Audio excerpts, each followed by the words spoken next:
Hoy es 30 de mayo y es día de Santa Juana de Arco. Y para este episodio está conmigo Jonathan Alarcón y él nos va a platicar de la historia de esta santa. Bienvenido, Jonathan, muchas gracias. Hola, mucho gusto. Gracias por invitarme. Muy contento de venir a hablar de Juana, porque realmente es una figura, como decía ahorita, de que hay que hablar mucho, pero que no suscita tanto interés como debería, y debería suscitar mucho interés, sobre todo para nuestro contexto histórico también. Bueno, yo me llamo, como dijo María, yo soy Jonathan, soy de Colombia, les hablo desde Bogotá, Colombia. Soy postulante de la Orden de los Carmelitas Descalzos en mi segundo año de formación, ya previo al noviciado. Y bueno, he venido hoy a compartirles sobre Santa Juana de Arco, la doncella de Orleans. Y sé que, bueno, para comenzar, sé que Juana no es una figura de pronto que nuestro mundo latino, hispano, sea muy fuerte porque se siente como una figura muy europea, ¿cierto? Y digamos que sí, verdaderamente pues no tiene por qué hacer una figura histórica porque ha trascendido a ser más que solamente una santa, pues de la iglesia ha trascendido a ser una figura histórica, icónica popularmente también. Eh, pues sí, es una figura europea, y entonces como que mucha gente no entiende por qué tener tanta pasión o por qué interesarse por algo que pertenece más, no sé, a Francia. Entonces para el mundo hispano, pues Juana de Arco es interesante, algunos la habrán conocido de una u otra manera. De pronto en el mundo anglófono tiene un poco más de interés porque casi que los ingleses inmediatamente después de que la quemaron en la hoguera comenzaron a sentirse fascinados por ella, ¿no? Como que ya reflexionaron eso y cuando fue pasando el tiempo, como que hubo cada vez más interés de quién había sido esa niña, que los había dejado en vergüenza durante esas épocas, pero bueno, hubo más interés. Pero ya hablando del mundo francófono, en Francia, hablar de Jeanne d'Arc es hablar del alma de Francia. Es una cosa impresionante, es algo que hay que ser de allá para poder, sí, tenerlo y vivirlo. La gente, incluso en un país, y es algo que sorprende mucho, en un país como Francia, que desde hace tanto tiempo ha abrazado el laicismo y el ateísmo y todo esto prácticamente como confesión de Estado, y que aún cada mayo, cada segundo domingo de mayo, los franceses se reúnen por las calles de París, por ejemplo, para homenajear con un desfile enorme a Juana de Arco, ir hasta la estatua dorada de Juana y ayer hace una ofrenda floral y a veces va hasta incluso el alcalde de París y alguna que otra vez ha ido el presidente de Francia también. Entonces es algo que llama muchísimo la atención, de que su figura sigue tan viva a los niños, las niñas. Ellos todavía reciben a Juana en el colegio, ¿cierto? Que ya mucho de la gloriosa historia de Francia ya no se parte en las escuelas del gobierno, pero siempre se toma y se habla sobre Juana de Arco, claro, desde perspectivas distintas, pero siempre se habla de Juana. Y es algo que no pasa. Bueno, para contarles, yo voy a basar lo que les voy a contar no en opiniones mías, ni en un articulito de por ahí una paginita o algo, sino en este libro que de pronto no puedan ver inmediatamente, pero se llama Santa Juana de Arco, Virgen, Reina y Mártir, o Reina, Virgen y Mártir, escrito por la hermana Marie de la Salle Sequeiros. Ella es una religiosa eh, que estudió Derecho, es una religiosa argentina de nacimiento, pero radicada en Francia y que estudió Derecho, y que por eso desde muy joven se interesó por la figura de Juana de Arco, que de 15 años pidió en lugar de su fiesta que le regalaran una peregrinación a Francia por todos los lugares juánicos para seguir los pasos de la doncella de Orleans, y que bueno, después ya decidió abrazar la vida religiosa y ha escrito mucho sobre la historia católica de Francia que se ha perdido, especialmente pues, después de la Revolución, y sobre todo Juana, y es un libro siempre bastante ancho, pero es genial porque es el primer estudio documental en español a la luz de los procesos de Juana. Juana de Arco es la mujer mejor documentada de toda la Edad Media, está mejor documentada que muchas reinas de esa época. De muchas de esas reinas de esa época se tiene pues su nombre, cuántos hijos tuvieron, con quién se casaron, de quién eran hijas, alguna otra cosa pues muy puntual. Pero de Juana de Arco hay procesos jurídicos, dos de esos hechos en vida, uno y dos posteriores ya estando muerta, pero todos son con testigos que la conocieron, que vivieron con ella, o que directamente los testimonios se los tomaron a ella, o sea, ella iba hablando y la gente iba escribiendo. Entonces, Juana está muy bien documentada, porque a veces también he escuchado a personas que tienen la tentación de decir que Juana es un invento de la historia, es un invento de la iglesia, o es una leyenda que se salió de proporciones.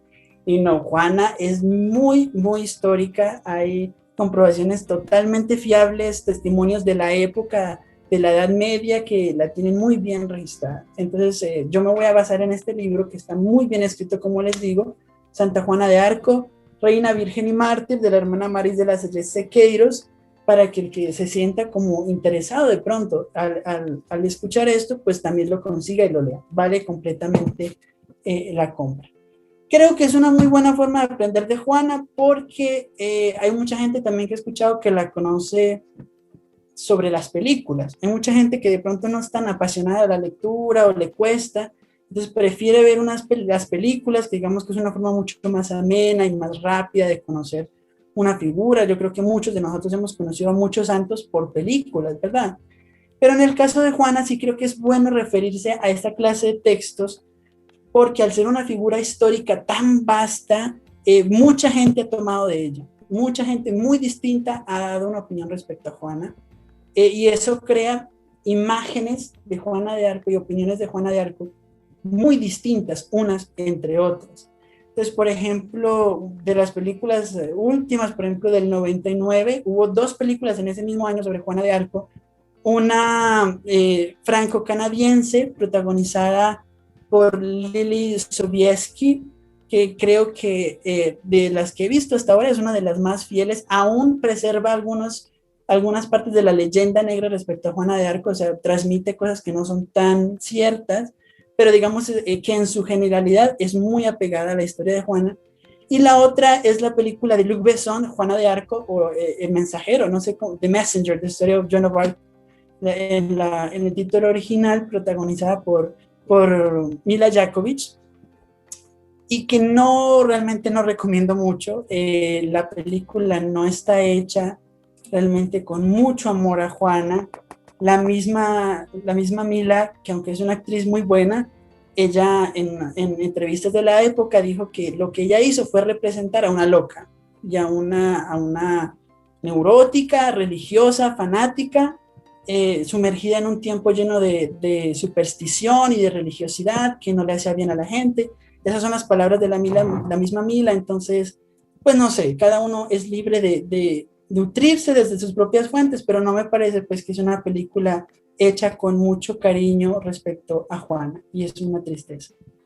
Bueno, ahora sí, hablando sobre el contexto de Juana, vamos a hacer un contexto histórico muy breve, muy rápido, no podemos hacerlo muy largo porque es la Guerra de los 100 años. La Guerra de los 100 años que se da entre los reinos de Francia y de Inglaterra de 1337 a 1453.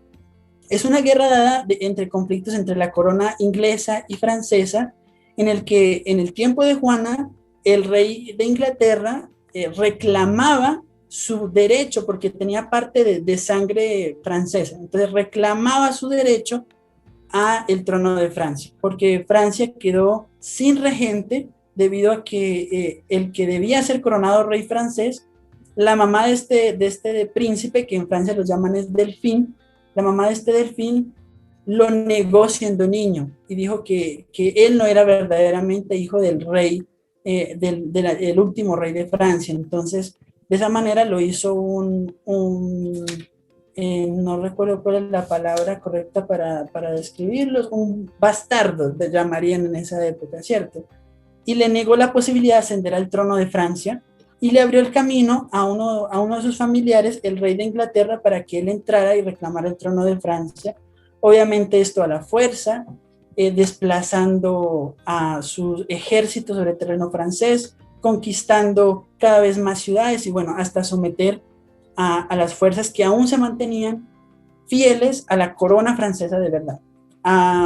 Y a este pequeño Delfín, que tenía todo el derecho verdaderamente, porque sí era hijo del rey de Francia, pero su madre bueno, cuestiones políticas decidió quitarle su derecho al trono.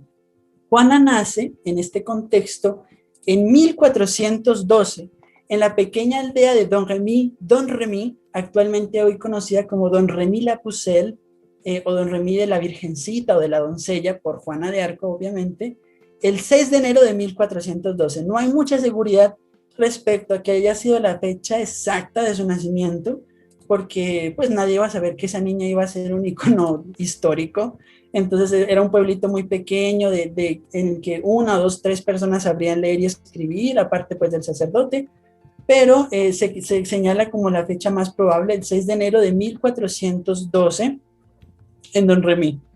El Papa Benedicto XVI habló sobre Juana en una catequesis de enero de 2011, y él nos da un pequeño contexto muy, muy especial sobre el momento en que nace Juana de Arco respecto a la iglesia, ¿verdad?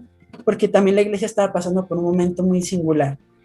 La iglesia en ese periodo, dice el Papa Benedicto, vivía la profunda crisis del gran cisma de Occidente, que duró casi 40 años. Cuando muere Santa Catalina de Siena en 1380, hay un papa y un antipapa. Cuando nace Juana en 1412, hay un papa y dos antipapas. Además de esta laceración en el seno de la iglesia, había continuas guerras fratricidas entre los pueblos cristianos de Europa. Entre esos, pues, la guerra de los 100 años entre Francia e Inglaterra. Entonces, también vemos que la iglesia está dividida en sí misma. Hay un papa en Francia, hay otro papa en Italia, y hay una confusión de poderes que tenía muy confundido al clero en general en todas partes. Había unos que eran fieles a un papa, otros que eran fieles a otro papa. Incluso llegó a haber el caso en que santos mismos de la iglesia estuvieran de un lado y del otro, ¿no? Entonces Santa Catalina de Siena estaba al lado del Papa francés pidiéndole que volviera a Roma, y San Vicente Ferrer estaba del lado del Papa en Italia. Entonces era un momento muy difícil históricamente. Cuando nace Juana, ya la guerra de los 100 años tenía 75 años de haber comenzado. 75 años en los que poco a poco el pueblo francés fue siendo cada vez más aplastado, batalla tras batalla, porque eran siendo derrotados, pero de una manera vergonzosa, por el ejército inglés. El ejército inglés estaba mucho mejor preparado, mejor armado, tenía mejores tácticos, y eso hizo que sus victorias fueran muy fuertes y que calaran profundamente en el espíritu de la gente, y eso iba creando una depresión nacional en general. Entonces muchos decidieron o se refugiaban y corrían hacia el lado sur de Francia, que era donde aún se mantenía la resistencia, o se iban al norte y se unían a los franceses, que ya le juraban lealtad a la corona inglesa, que ya estaban dispuestos a ser parte de Inglaterra y que ya reconocían a su rey de Inglaterra como su rey. Y los que no, se iban al sur de Francia, donde todavía vivía el delfín Carlos, que lleva creciendo en edad. Se llama así el delfín Carlos, que más tarde sería el rey Carlos VII. Hablando de nuevo ya sobre Juana, Juana es una niña, dicen los testimonios que tenemos sobre ella, que es una niña, pues en general normal para su contexto, ¿cierto? Nace en la familia de los de Arco. Su padre se llama Santiago y su madre Isabel Romé. Ambos son campesinos, trabajan en el campo, tienen ovejas, entonces también pastorean, con el caso particular de que su familia eran algo así como su padre era como una especie de alcalde encargado, no era elegido, sino que los aldeanos de la aldea de Don Remy, que era muy pequeñita, por ahí unas 40, 30 familias vivían allí, lo escogieron a él para que estuviera enfrente, pues, de las necesidades de la población, y como que pusiera orden. A veces si tenía que hacer de juez, pues que hiciera de juez, pero sí, no era como tal un alcalde elegido, y tenía más o menos como las mismas disponibilidades económicas de todos los demás. Entonces no era como una familia muy pudiente. Juana creció en este contexto con sus amiguitos, jugando en el campo, bailando en el bosque, pero decididamente muy orante y muy piadosa. Eso creo que fue, o es lo que señalan sus testigos y las personas que crecieron con ella, que era lo que la hacía sobresalir y diferenciarse inmediatamente de los demás. Juana, desde muy niña, fue una chica muy piadosa, una niña muy piadosa, dicen ellos, sin ningún respeto humano, porque todos los días, al mediodía y a las 6 de la tarde, estuviera ella haciendo lo que estuviera haciendo, cuando sonaba la campana de la iglesia para anunciar el ángelus, ella se arrodillaba allí mismo y comenzaba a rezar, sin importarle que sus compañeritos y sus amigos se burlaran de ella por su extrema piedad. Deseaba ardientemente hacer la primera comunión, que en la película esta de Luc Besson que protagoniza Mila Jovovich lo reflejan como ya una niña histérica desde pequeña, pues que se mete a la fuerza a la iglesia a comulgar y a beber la sangre de Cristo, pero Juana lo hace todo de una manera muy natural, pero con extrema piedad. Entonces es una chica que está constantemente en la iglesia, orando en soledad en la iglesia por sí misma. Dicen que decoraba la iglesia, el exterior, la fachada de la iglesia con ramas del bosque y con flores. Buscaba constantemente la oración, siendo aún muy niña, y cada sábado se iba con su hermana a la pequeña capilla de Nuestra Señora de Vermont, Notre Dame de Vermont, a ofrecerle flores a la Santísima Virgen. Entonces era una niña de profunda piedad, eucarística y mariana. Cuando hizo la primera comunión, sobresalió también por su extrema piedad y su pureza, que era algo que ya también la iba demarcando mucho. El momento principal en la vida de Juana llega cuando ella tiene aproximadamente, dice ella, unos 12 a 13 años en Domremy, cuando empieza a escuchar las voces del cielo, empieza a tener estas locuciones, primero como locuciones, es decir, solo la voz, y luego ella empezaba a tener las visiones. Dice ella que se le apareció San Miguel Arcángel, que se le presentó como el ángel protector de Francia, porque también hay una tradición antigua de la iglesia que dice que Dios ha designado ángeles que guardan las naciones. Entonces hay un ángel protector de Francia, Portugal, de México, de Colombia, debe haber también uno, no sabemos cómo se llama, pero hay un ángel protector de cada nación, y San Miguel Arcángel dice que es el protector de la Francia. Se presenta ante ella junto a Santa Margarita y Santa Catalina de Alejandría, ambas santas mártires muy famosas dentro de esa época, en las que en la parroquia también eran muy veneradas, en la parroquia de Juana, y a estas dos mártires junto al arcángel Miguel le confiesan su misión.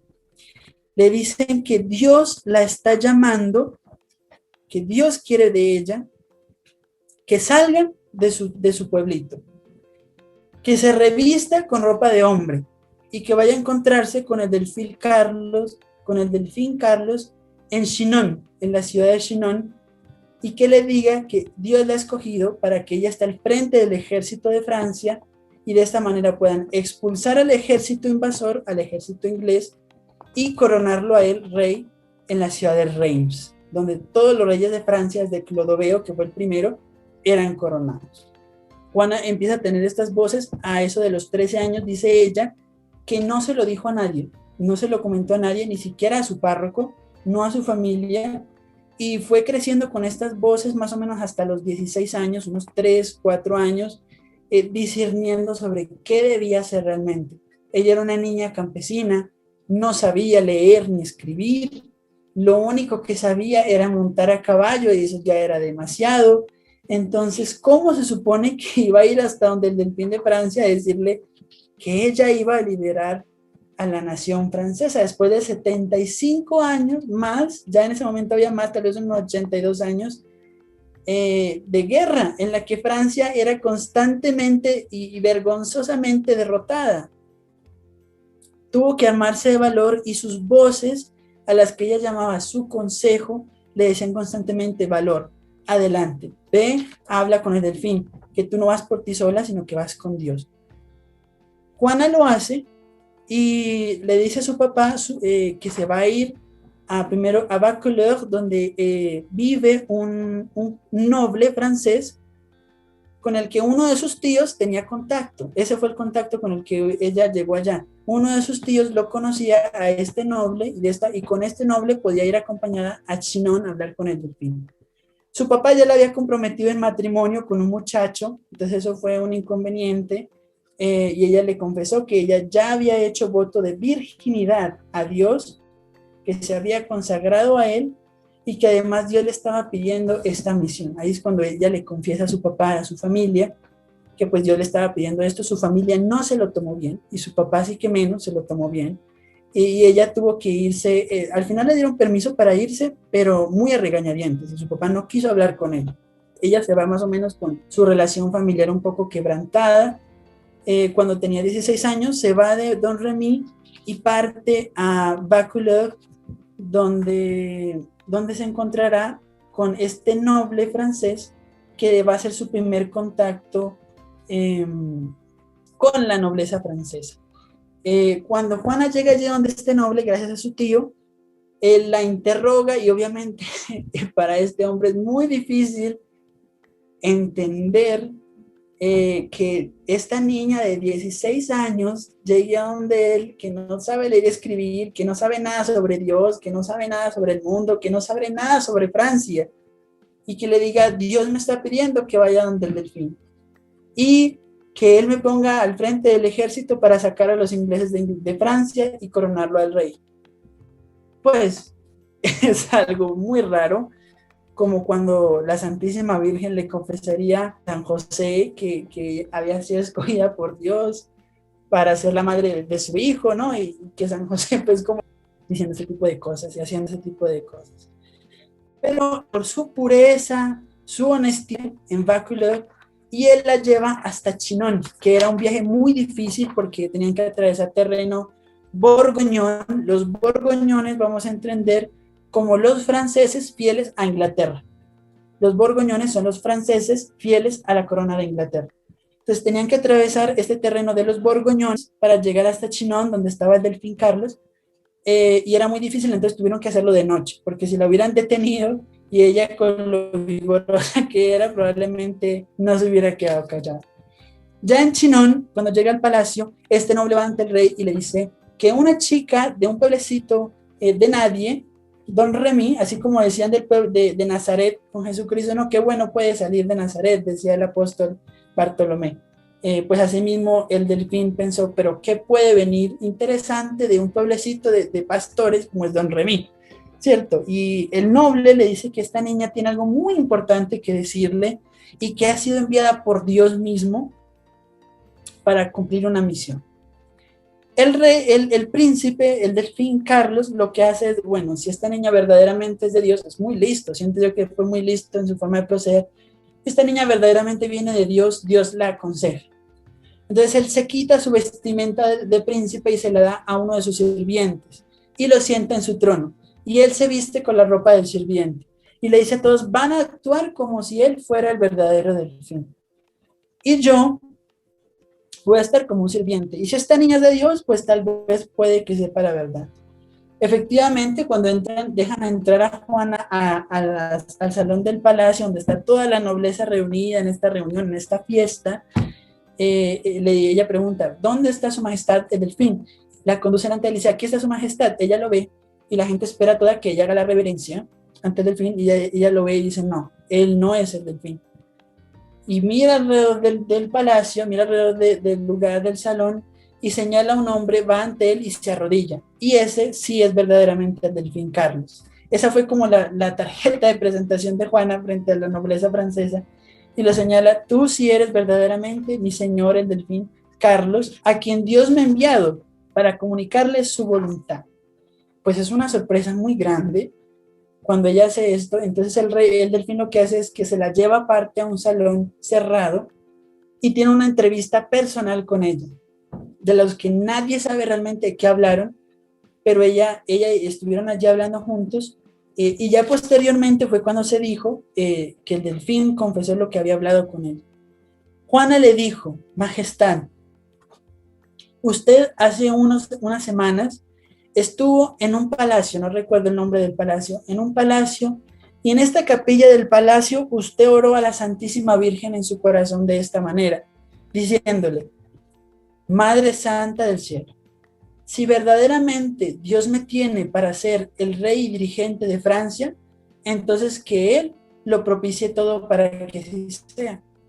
Pero si yo no tengo derecho al trono de Francia, entonces déjame salir de todas estas responsabilidades lo más pronto posible. Yo lo que quiero saber es si verdaderamente merezco aspirar al trono de Francia. Juana le confiesa esto que él le había dicho en su corazón a la Virgen. Y de esta manera, el delfín queda totalmente convencido de que Juana es enviada de Dios.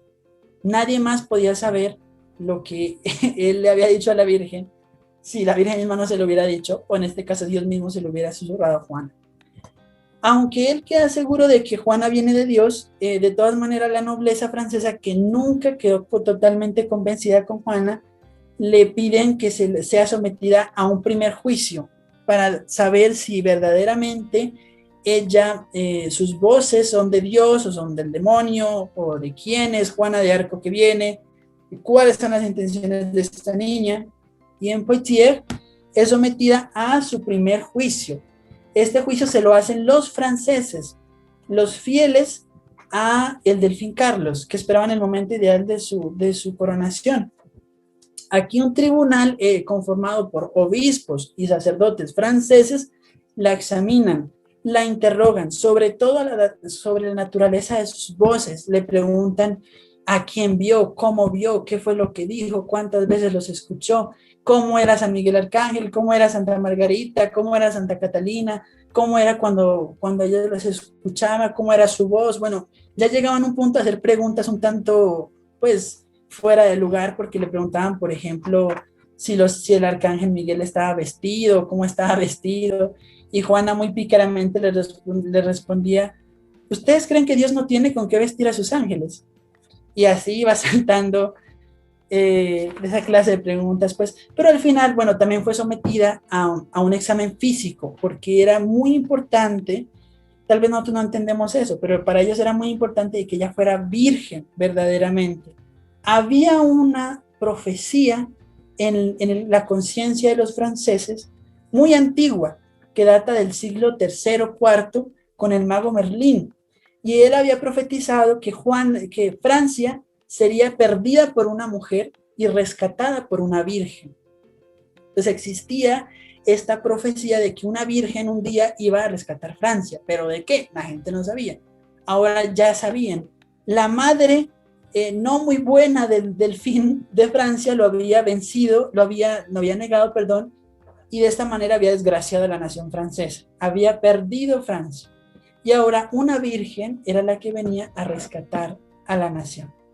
Entonces fue sometida a un examen físico. Entonces unas mujeres cercioraron de que pues ella aún conservaba su virginidad, y con el examen físico y con el examen teológico que le sometieron dijeron que esta niña verdaderamente ha sido tocada por Dios, que Dios la ha enviado y que no debe haber temor para que ella sea enviada frente al ejército francés a cumplir su misión, de que no encuentren ningún tipo de falsedad ni nada contrario a la fe en las palabras de Juana, sino solamente pureza. Es lo que encuentran en ella. Con eso ya dicho, el rey, el delfín Carlos, perdón, todavía no podemos hablar del rey, la envía ya al campo de batalla donde estaban los dirigentes, sus generales, para que la pusieran frente al campo de batalla, ni siquiera como un soldado raso, ni como una generala, sino al frente del ejército francés. Los generales y capitanes que habían estado, no sé, ponle tú, 30, 40 años, 20, 25 años combatiendo en batalla, que tenían toda la experiencia del mundo en lo que estaban haciendo, ahora tenían que obedecerle a una niña de 17 años. Juana se corta el cabello, como los soldados, que a veces la representan con el cabello más o menos, digamos, hacia el cuello, pero en esa época vendría siendo sobre las orejas, era la forma en que se cortaban el cabello los soldados, y se le da una armadura, un estandarte que ella misma manda a pintar, con indicación de sus voces. Entonces, en una parte del estandarte, en la parte delantera, traía la imagen de Cristo Rey sentado sobre el arco iris, con una mano bendiciendo y en la otra un orbe que representaba el mundo y en especial al reino de Francia. A los pies del Cristo Rey, sentados sobre el arco iris, estaban San Gabriel y San Miguel Arcángel. San Gabriel ofreciéndole un lirio, los lirios que eran símbolo del reino de Francia, siempre lo han sido, y San Miguel ofreciéndole una espada. Al lado de Cristo con los arcángeles estaban los nombres de Jesús y de María. Y alrededor del nombre de Jesús y de María venían bordados muchas flores de lis doradas. El estandarte era blanco y de fondo tenía las flores de lis doradas. Por el otro lado venía un pequeño escudo con una paloma blanca, con una filacteria o un papelito en el pico que decía au nom du roi du ciel, de parte del rey del cielo, porque era como Juana iba al ejército, de parte del rey del cielo, y esa era su consigna de batalla: yo vengo de parte del rey del cielo, yo no vengo porque yo quiera, o porque me parezca que es lo correcto, porque mi identidad patriótica me lo dice. Más adelante, cuando hablemos sobre la verdadera misión de Juana, vamos a ver eso. Y más flores de lis. Entonces esta es el estandarte que lleva Juana de Arco en su mano, y además también ella reclama una espada. El rey le ofrece una espada, pero ella dice que sus voces le tienen preparada una espada especial, no es cualquier espada. Entonces ella dice, manda a algunos soldados a la iglesia de Santa Catherine de Fierbois para que excaven debajo del altar de la iglesia de Santa Catalina. Allí ellos excavan y encuentran una espada con 5 cruces en su hoja. Y se creyó que era la espada de uno de los grandes héroes de Francia que combatió en la última de las cruzadas, en la que se expulsó a los musulmanes de Francia. Entonces era la espada que las voces habían preparado para ella, la mandaron limpiar y esa era la que ella llevaba en batalla. Pero ahorita también vamos a escuchar lo que ella decía sobre esa espada y sobre el estandarte. Ya llegando al campo de batalla fue un poco muy difícil para Juana integrarse a la realidad de los soldados, porque bueno, ustedes se pueden imaginar lo que es que una niña de 16 años que sobresalía de 17, perdón, que sobresalía por su pureza, por su piedad, por su amor a Dios, llegar a un campo de batalla llena de hombres toscos, bruscos, groseros, sucios, y que además ella llegara en calidad de capitana al frente del ejército. Era algo, pues, y sobre todo en el siglo XIII, que estamos situados en el siglo XIII, en 1400, en la plena Edad Media. Si hoy en día para muchos soldados sería difícil, o puede ser difícil tener una mujer frente, una capitana, ahora imagínense la Edad Media, donde la mujer, la palabra de la mujer era poco nada, pues era muy difícil para ellos, pero era mandato de su rey. Juana se pone frente al ejército y les pone unas directrices a los soldados y a los capitanes. Les dice, bueno, yo les voy a conducir a la victoria. Y Juana dicen que era en esa forma de hablar con los soldados y con los capitanes muy viril, no que fuera macho, digamos, de esa manera, sino que era muy viril, muy fuerte, muy seria, muy madura, pues en la forma de hablar para una niña de 17 años. Ella estaba convencida de lo que estaba haciendo, ella no estaba jugando a los soldaditos o a lo que Dios quiera, sino que ella estaba convencida de que Dios la tenía allí para hacer algo muy importante. Y ella le dijo, bueno, yo los voy a llevar a la victoria y vamos juntos a liberar Francia de la mano de Dios, que Dios es el que nos va a dar la victoria, porque los hombres luchan, pero Dios es el que da la victoria. Pero para que salgamos victoriosos, tenemos que dejar de maldecir, dejar de decir groserías en el campo de batalla, dejar a las prostitutas salir del campo de batalla. Ya no más trato con prostitutas en el campo de batalla, ella misma las echó del campo de batalla. Vamos a confesarnos antes y después de cada batalla. Y todas las mañanas, al momento en que salga el sol, vamos todos a participar de la Sagrada Eucaristía y vamos a comulgar, todo el ejército.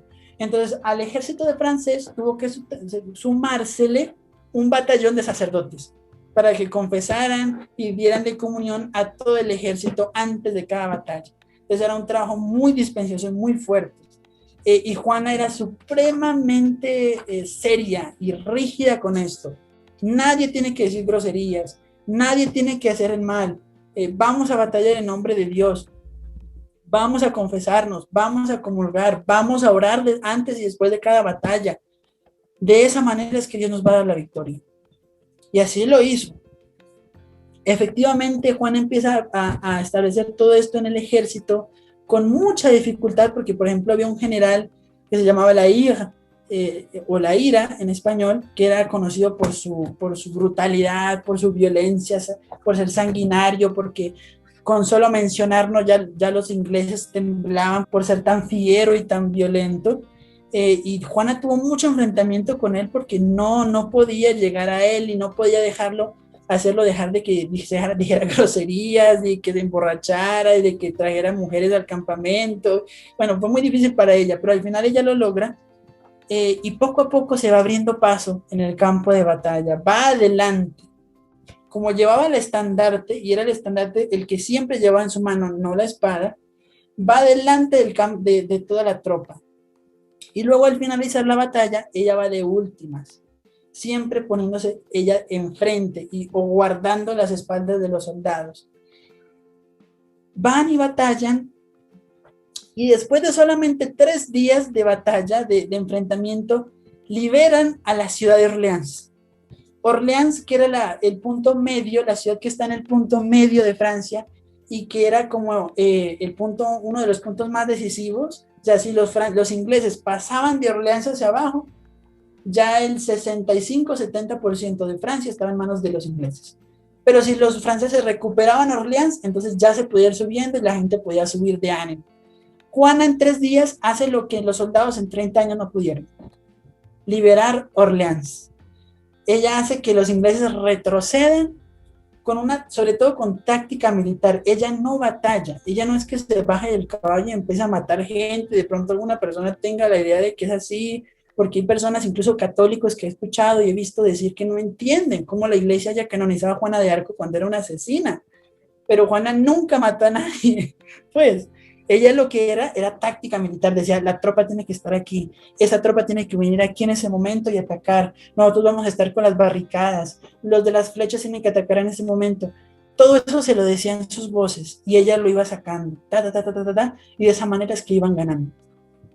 Juana conquista la ciudad de Orleans y entra el 8 de mayo de 1430 a la ciudad de Orleans, y es como si fuera un domingo de Ramos. La gente sale porque hace meses que la ciudad de Orleans estaba sitiada, encerrada, entonces no tenían que comer, los ingleses los tenían oprimidos, y Juana los expulsa y ella entra con el ejército, con su estandarte en la mano, y la gente sale aplaudiendo, llorando, la tocan porque ya saben que hay algo sagrado que proviene de ella, que extrae de ella, su pureza, su santidad, su piedad, todo hace que la gente se emocione, y poco a poco se da lo que conoce como la resurrección de Francia. La gente que estaba deprimida, derrotada, encuentra en Juana el símbolo de la esperanza que Dios les da. Los levanta, les da alegría, les da la fuerza para seguir luchando. Los soldados, decían los soldados que con solo verla en el campo de batalla, con su estandarte, sin que ella ni siquiera dijera nada, eso era suficiente para que ellos se llenaran de valor, de fuerza. Y Juana entra a la ciudad de Orleans como Jesús entró en Jerusalén el domingo de Ramos, siendo aclamada, le tiran flores, la besan, porque era el signo de la esperanza y la presencia de Dios más fuerte que habían tenido en mucho tiempo. De nuevo, Juana pide: todos nos confesamos, todos vamos a comulgar, todos vamos a orar, nadie va a meter aquí mujeres de mala reputación, para que el ejército tuviera éxito. Y van al siguiente gran golpe, que es la batalla de Patay, que aunque no levantó tanto el ánimo, pues no fue tan impactante en cuanto como a la de Orleans, que la gente pues explotó en alegría. La de Patay fue una batalla mucho más importante estratégicamente y militarmente, porque ya con la ciudad de Patay liberada, Juana y su ejército podía llevar al delfín Carlos a Reims. ¿Para qué? Para ser coronado rey. La segunda parte de la misión que Dios le había pedido a Juana. Entonces llegan a la ciudad de Reims. Antes de eso, llegan a Patay, ganan en Patay, son recibidos también igual como victoriosos. Y Juana va a las iglesias, en cada iglesia donde van pasando con el ejército, va y consagra al ejército en la iglesia. frente al sagrario. Ella va y se arrodilla con su armadura, como hay muchas representaciones, escucha misa y consagra el ejército al Señor, a Dios. Creo que este es un momento que es bueno para que habláramos ahora sí sobre la misión de Juana de Arco.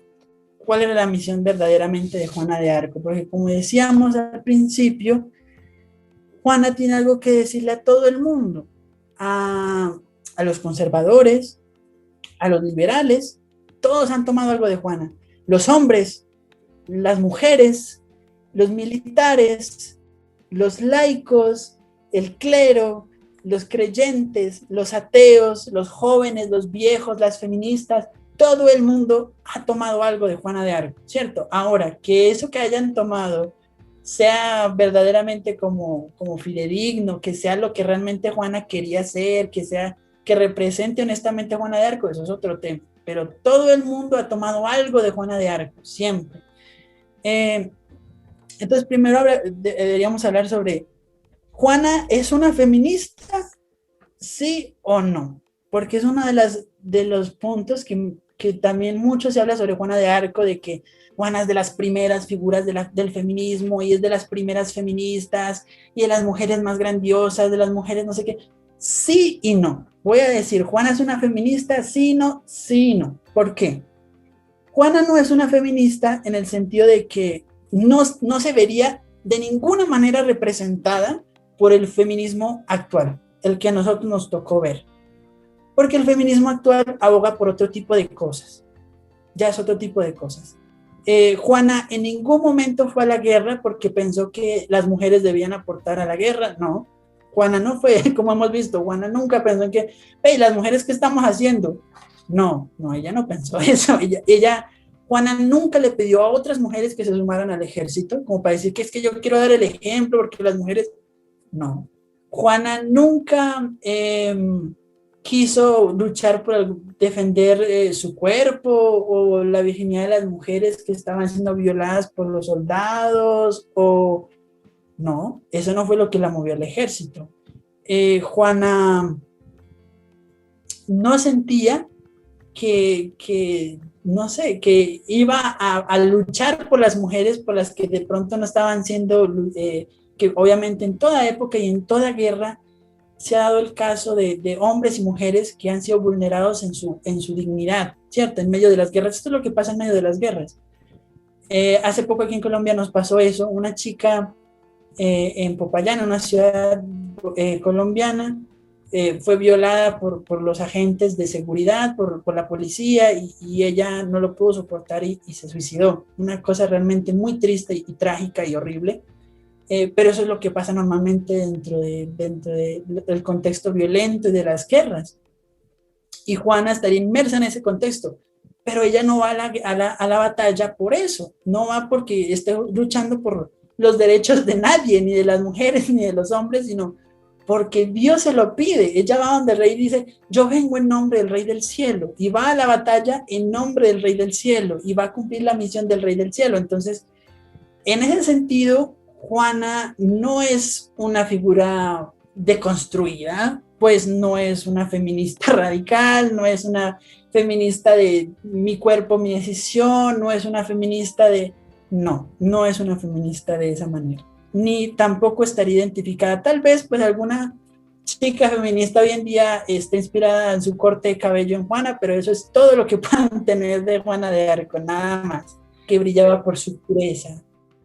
Mira, yo no sé si hasta voy a ser un poco más radical que tú. Yo voy a decir que para nada es feminista, porque Juana no quiso traer dignidad o derechos a las mujeres. El que dio esa dignidad y el que la da es Dios.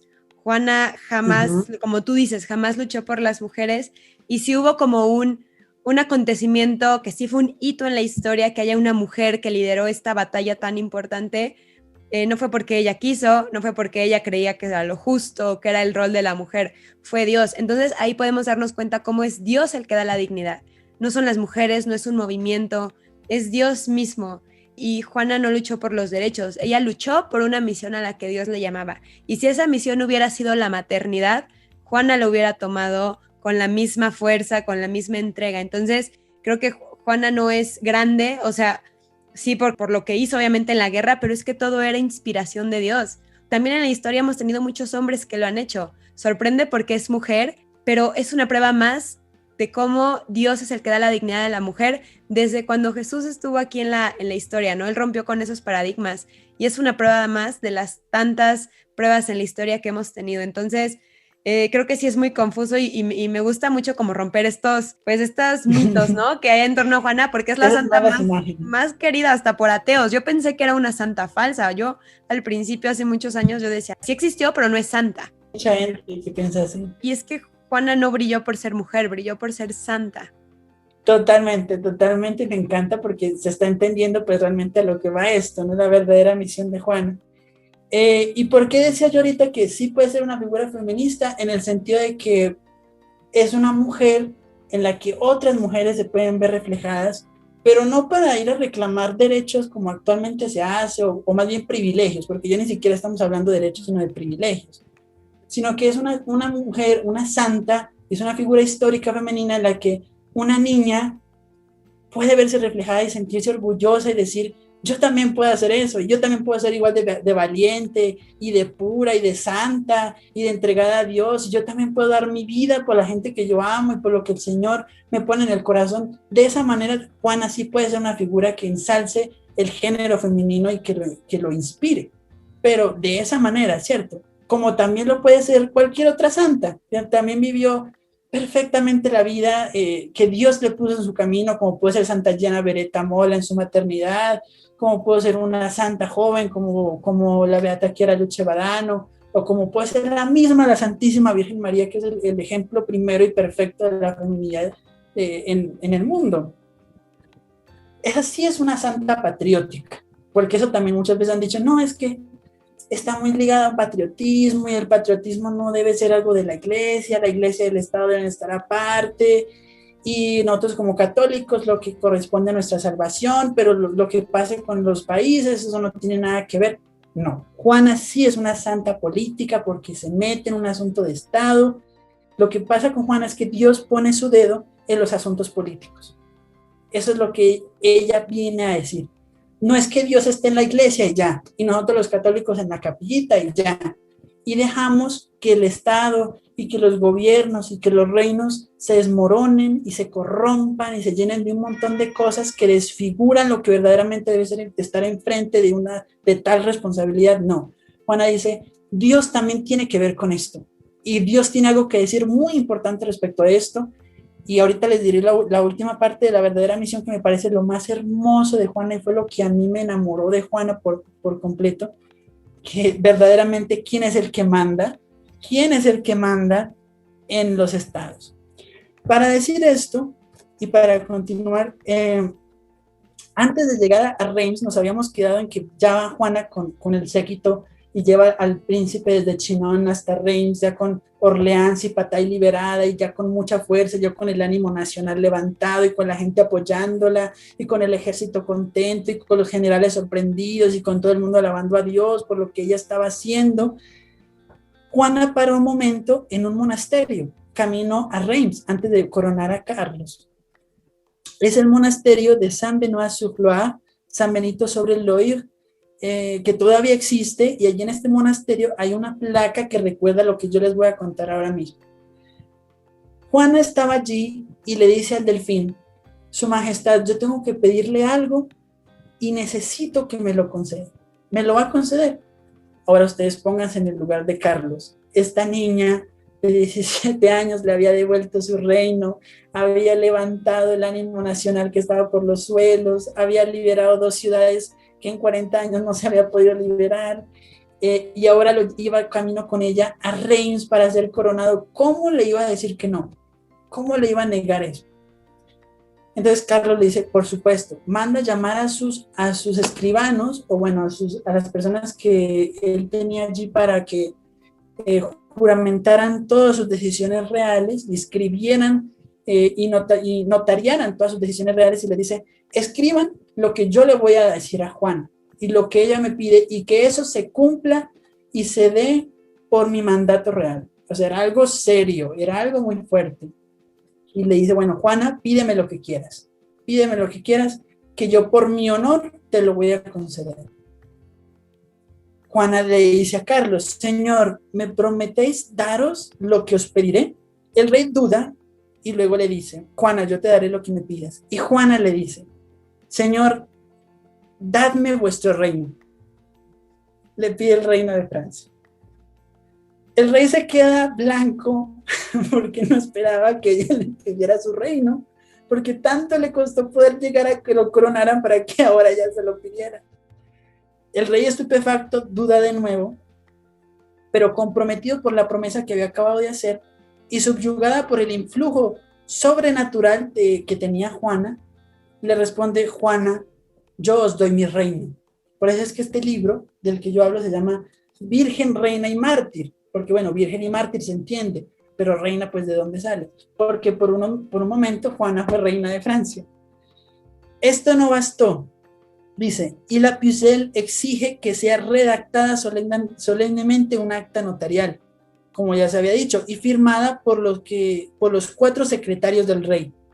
Luego de lo cual, viéndose totalmente desconcertado y confundido por lo que había hecho, Juana dice, señalando al delfín, he aquí al caballero más pobre de toda Francia.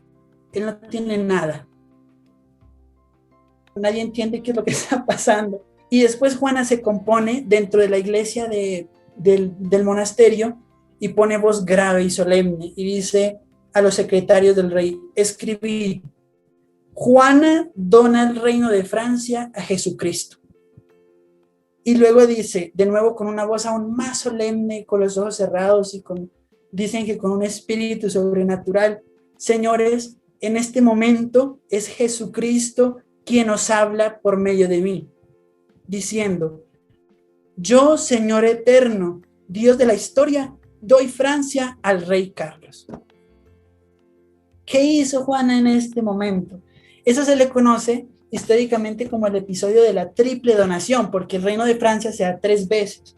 Primero a Juana, luego Juana se lo da a Jesucristo y luego Jesucristo se lo da de nuevo a Carlos.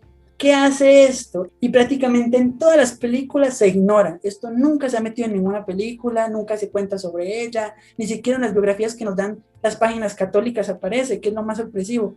¿Qué es lo que hace? Juana consagra al país a Jesucristo de esa manera. Ella dice, aquí el verdadero rey y el verdadero dueño de Francia es Jesús.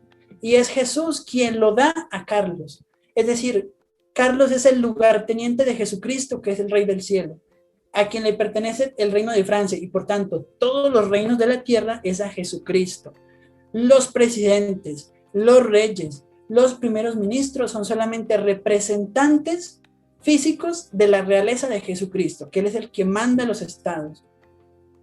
Ya depende si son buenos o malos representantes, pero quien manda es Jesucristo. Y el dueño de todo el mundo, y de todas las naciones es Jesús. Esa es la verdadera misión de Juana, ese es el corazón de la misión de Juana, el consagrar la nación a Jesucristo y devolverle su trono a Carlos, no por su poder de ella, no por el poder de la victoria que ella había tenido, sino por decisión de Jesús, que así lo quiso.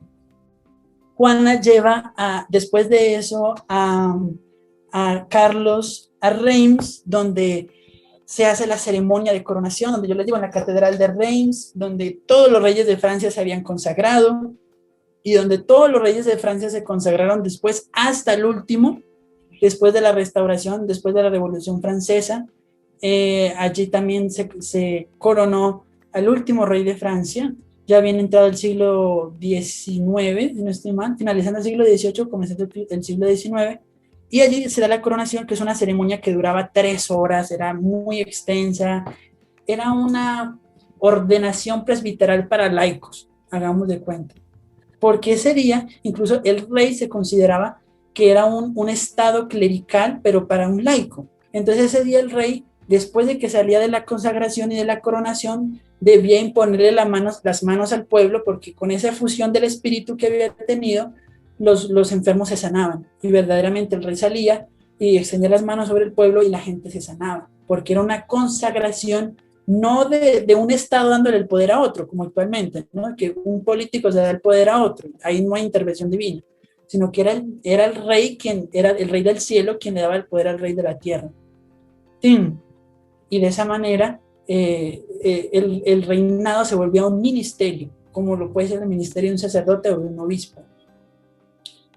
El rey, muy agradecido con Juana, dicen las actas históricas que Juana en la catedral estaba junto al rey en todo momento con su estandarte blanco y que parecía como transfigurada, como que una luz la iluminaba y ella miraba constantemente hacia el cielo, alegre porque se estaba cumpliendo la voluntad de Dios.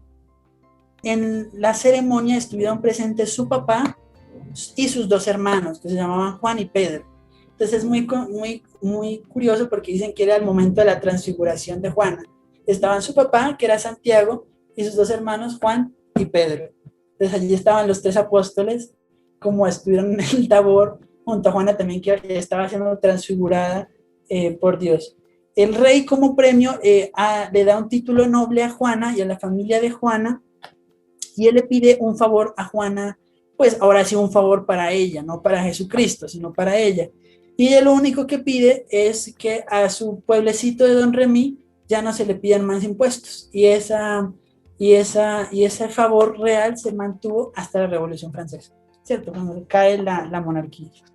Juana, bueno, ya con el rey coronado, el rey muy feliz, se deja someter por la alegría, pasa de palacio en palacio, celebrando, dando fiestas y bueno, todo esto, y se olvida de la misión que Juana le estaba pidiendo.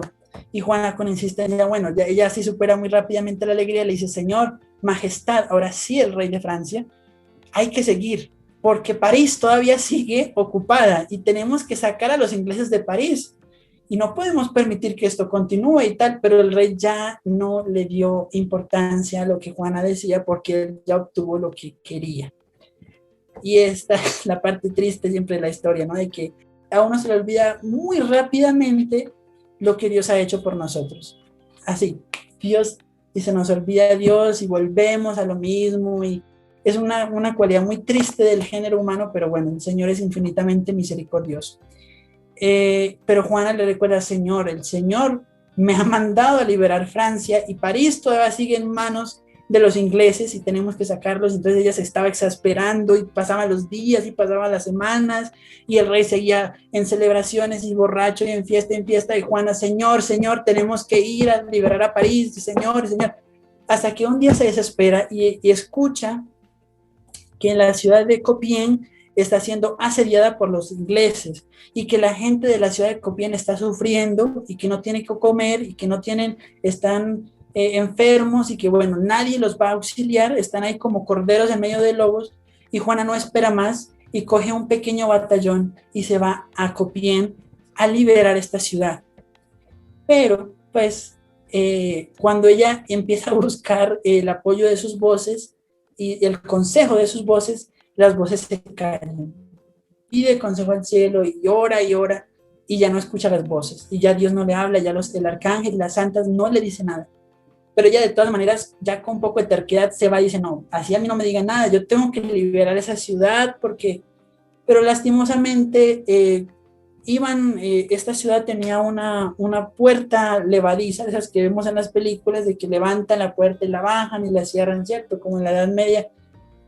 Y ella estaba en la ciudad y cuando iba saliendo, sus tropas quedaron dentro y ella salió con 4 o 5 más y quedó fuera. Levantaron la puerta y ella quedó con 4 o 5 más allí y los ingleses aprovecharon y la capturaron. Entonces la sometieron a todos los otros, a uno lo mataron, al escudero de Juana lo mataron y a sus hermanos que iban con ella y a ella los capturaron prisioneros. Y fue la misma gente de la ciudad de Compiègne la que levantó la puerta, o sea, la que la dejó por fuera y la dejó a merced de los ingleses. Entonces fue un poco como una traición muy triste también porque ella iba a ayudarlos y ellos no le dieron la oportunidad de que los ayudaran. Antes de que la capturaran, ella ya había estado también en París y sus voces la habían abandonado. Sus voces la última vez que la hablaron le dijeron que ella tenía que prepararse para otra clase de misión.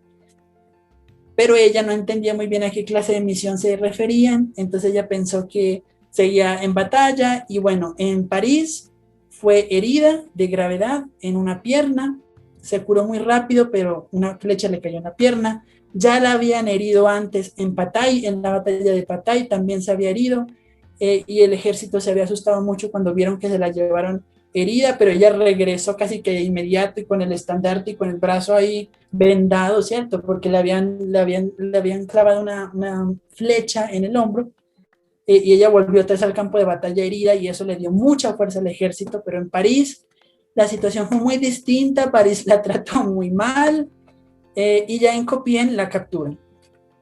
Se pide inmediatamente rescate al rey de Inglaterra, pero el rey se lo toma con mucha prudencia, porque él sabe que Juana no tiene probabilidades de sobrevivir en manos de los ingleses.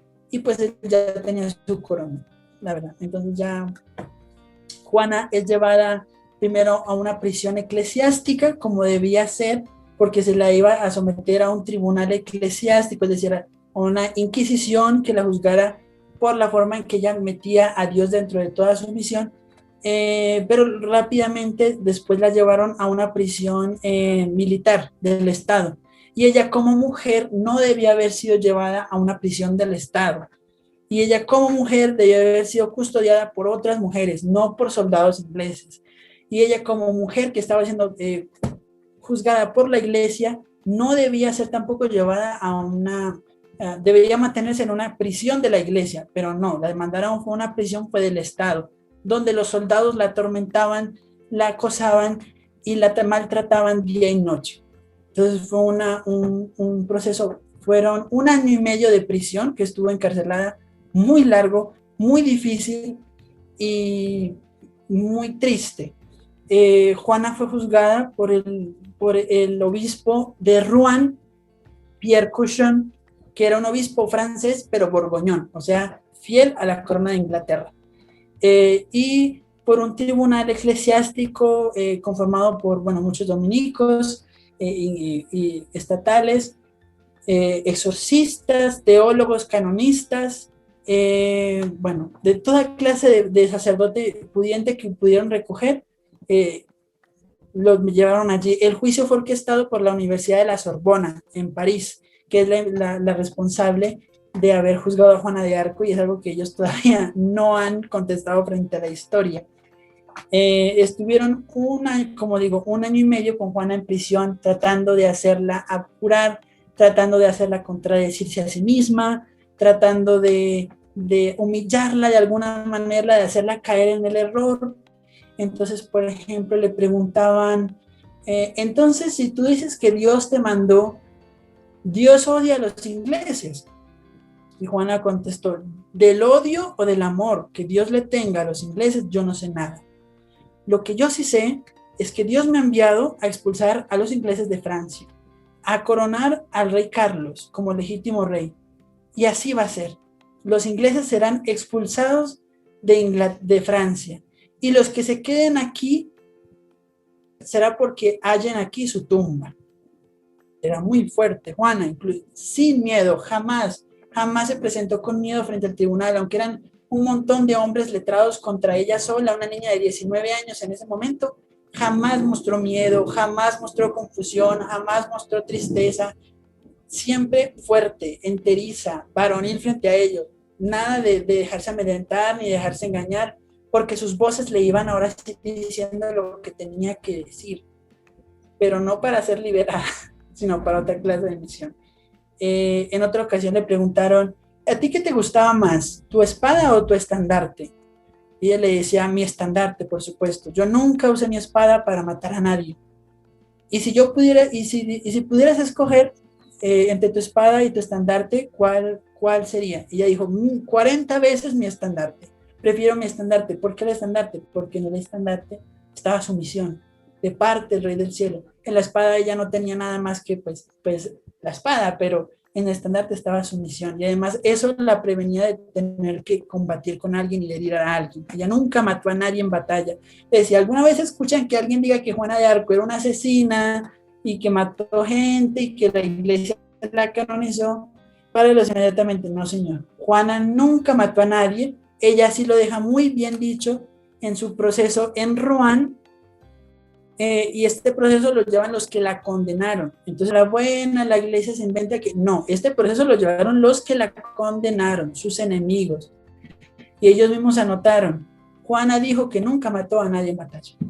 En la noche la torturan con acosos y con bueno, otro tipo de vejámenes muy tristes en la prisión, no la dejan dormir, ella se enferma, bueno, todo esto. Y en la mañana tiene que pasar alrededor de 9 horas frente al tribunal contestando preguntas que ella ya había contestado una y otra vez, tratando de hacerla caer en error, en apostasía, en herejía. Le preguntan que por qué se viste de hombre, qué es que se siente como un hombre. Eso también es un guiño, porque he visto que hay movimientos de la comunidad LGBTI que quieren reclamar a Juana como una figura transexual o travesti. No hay forma, no hay de ninguna forma de reclamarla para eso, porque Juana no se vistió de hombre porque le gustara, sino porque Dios se lo pedía. Ella le decía al tribunal, yo me he visto de hombre porque Dios así me lo ha pedido.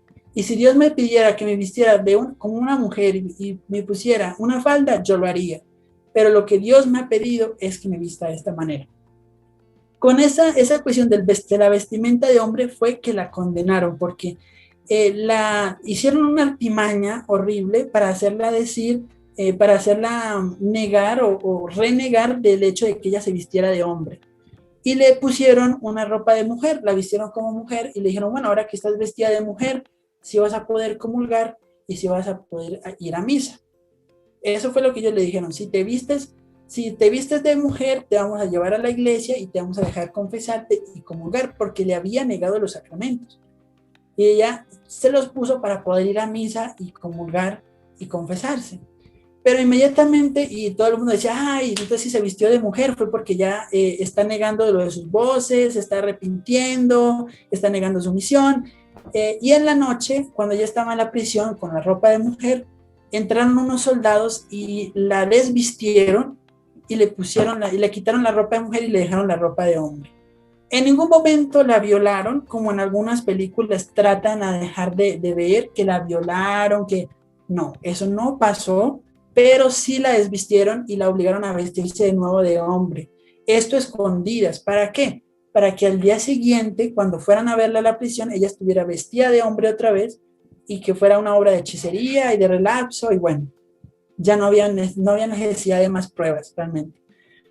La trataron de amenazar de todas las maneras para que se negara, para que renegara de sus voces, para que dijera que era mentira, para que dijera que era el diablo, para que se arrepintiera. Juana en ningún momento lo permitió, hasta el último momento, con toda la fiereza, con toda la valentía, con toda la fe en lo que ella había vivido y había escuchado.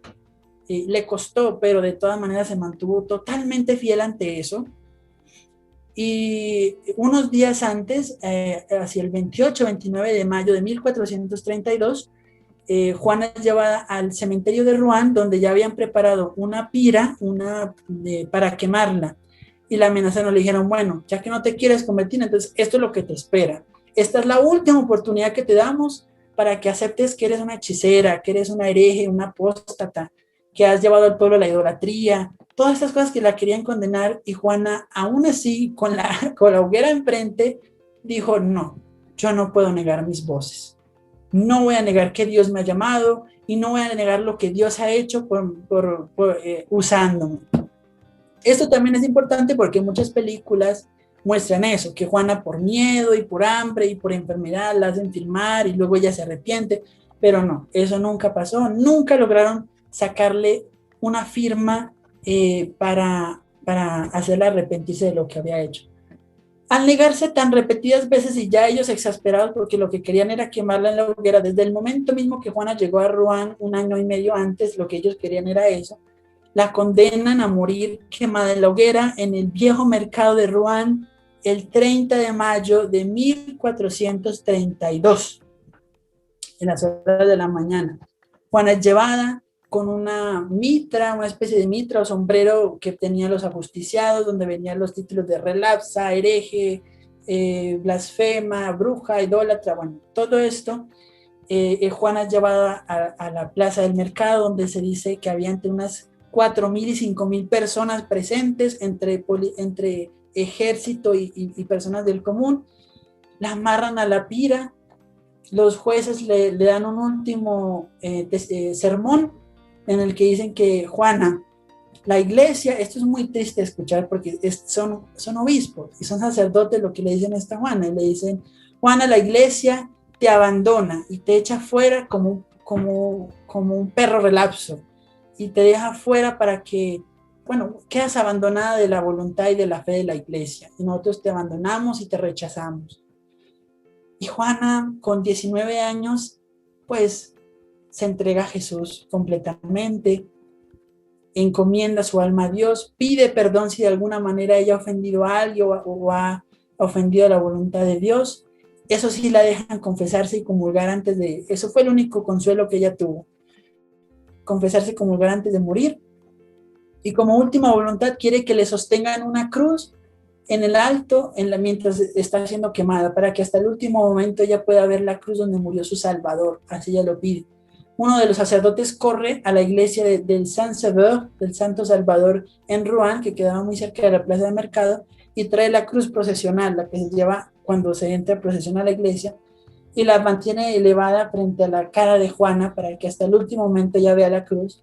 Y uno de los soldados, también compadecido, le hace una crucecita con la madera de la pira y se la pone entre las manos. Ella muere de esa manera, la incendian y ella muere gritando: Jesús, Jesús, Jesús, Jesús, Jesús, fuertemente y vivamente, hasta que su voz se apaga en medio de las llamas. Tenía Juana 19 años, el 30 de mayo de 1432. La gente que estuvo en la plaza del mercado dicen, muchos de ellos dijeron después, que vieron una paloma blanca salir del fuego del pecho de Juana, como si fuera su alma.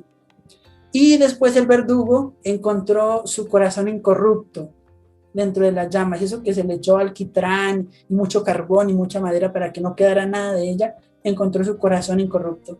Y el corazón y las cenizas de Juana las tiraron al río Sena. Entonces no hay reliquias físicas de Juan, lastimosamente.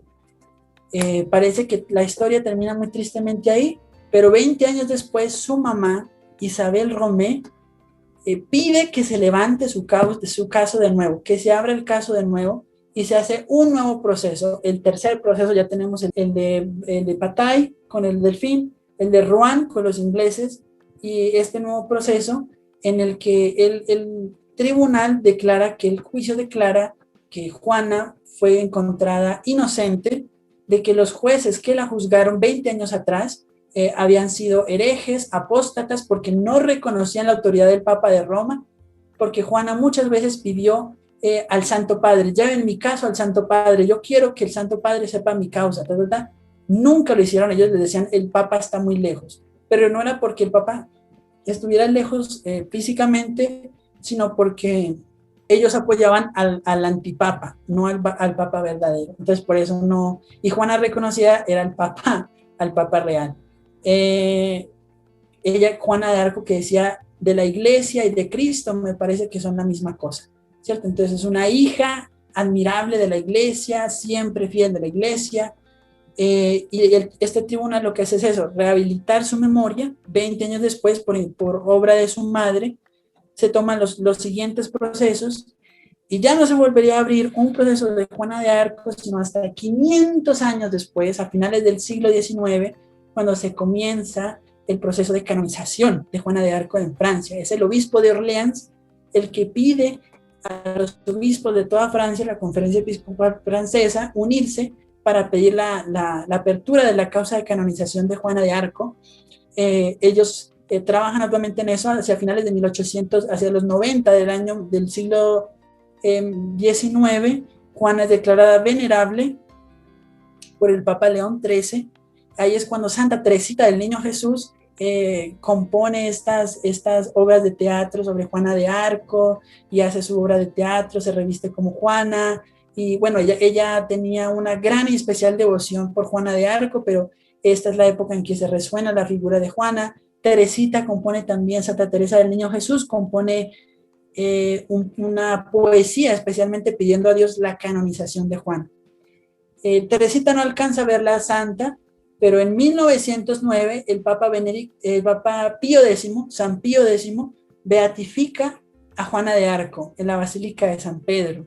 Y en 1920, el 16 de mayo de 1920, o sea, hoy, hace 101 años, el Papa Benedicto XV canoniza a Juana de Arco, la eleva a la gloria de los santos. 500 años después de que Juana hubiera muerto, la canoniza, y es el Papa Pío XI que la declara patrona secundaria de Francia, junto a la Virgen de la Asunción, que es la patrona principal de Francia, la Virgen de la Asunción, después de ella Santa Juana de Arco, y después unos años más tarde, después de la Segunda Guerra Mundial, se uniría a ellas dos Santa Teresa del Niño Jesús, Santa Teresa del Lisieux.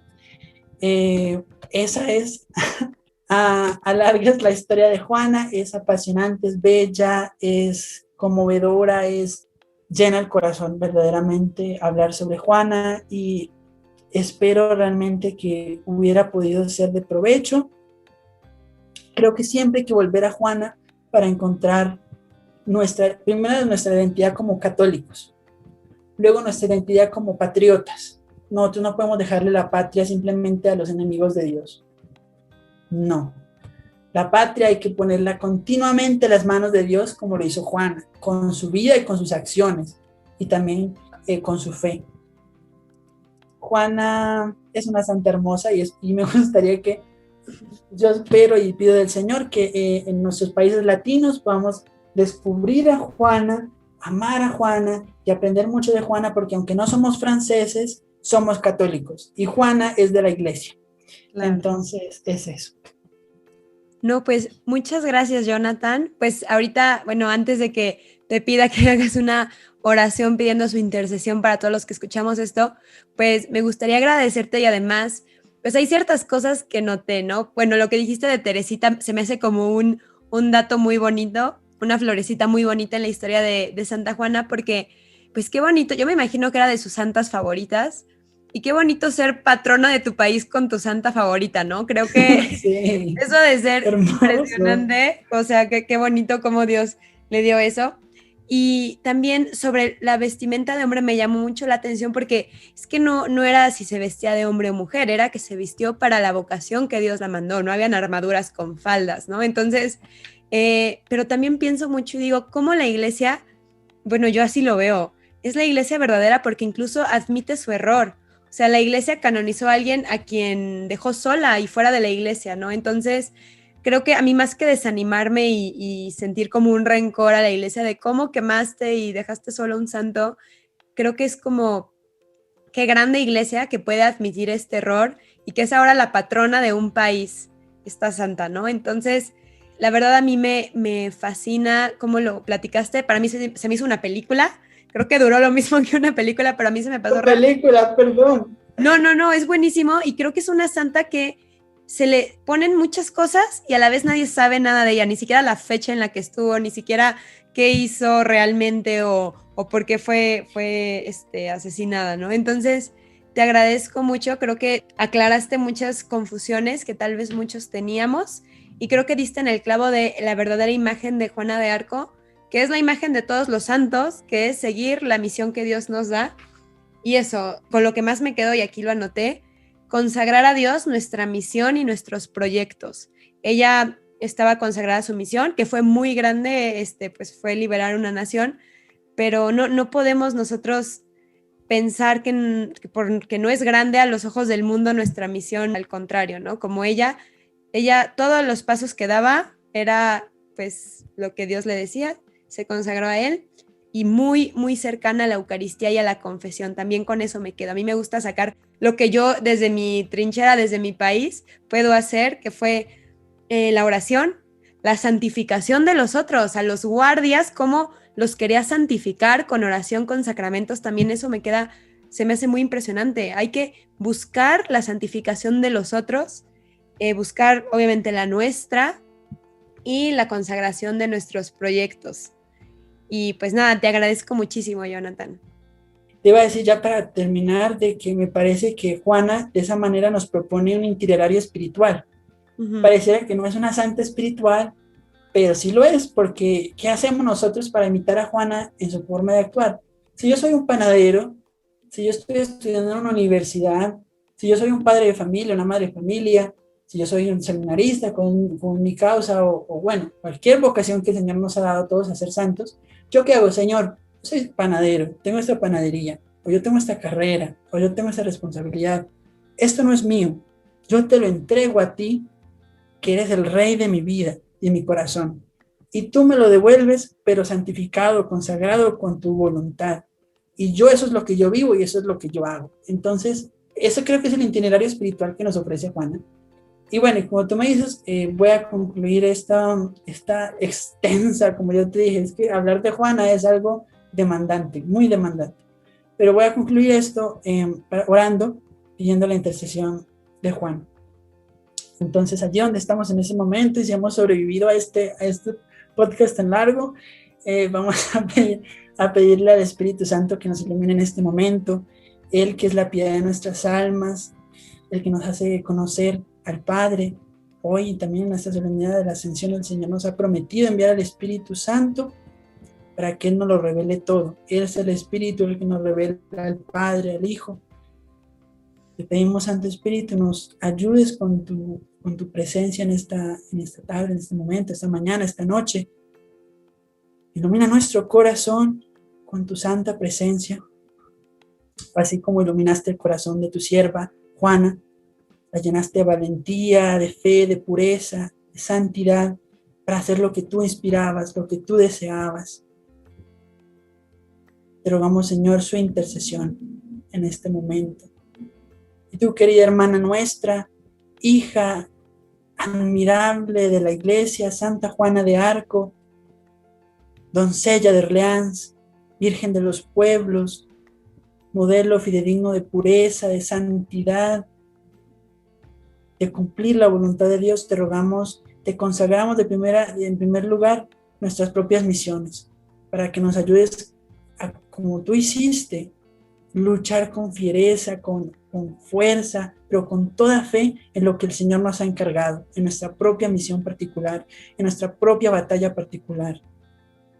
Ayúdanos, Juana, a hacer lo que Dios quiere que nosotros seamos, a amar a Dios con todas nuestras acciones, con todas nuestras palabras, a permanecer siempre fieles a la verdad que Dios ha puesto en nuestros corazones, así como lo hiciste tú, aun cuando nos cueste la vida, el prestigio, el respeto, nuestros amigos, nuestra familia, permanecer siempre fieles a lo que Dios ha puesto en nuestro corazón. Y te rogamos, Juana, tu intercesión por tu querida Francia, un poco rebelde, muy rebelde. Te pedimos por cada uno de nuestros países y te rogamos por la Santa Iglesia de Dios, que sabe aprender de sus errores y caminar siempre en la vía perfecta y bella del Espíritu Santo. En el nombre del Padre, del Hijo y del Espíritu Santo. Amén. Amén. Santa Juana de Arco, ruega por nosotros.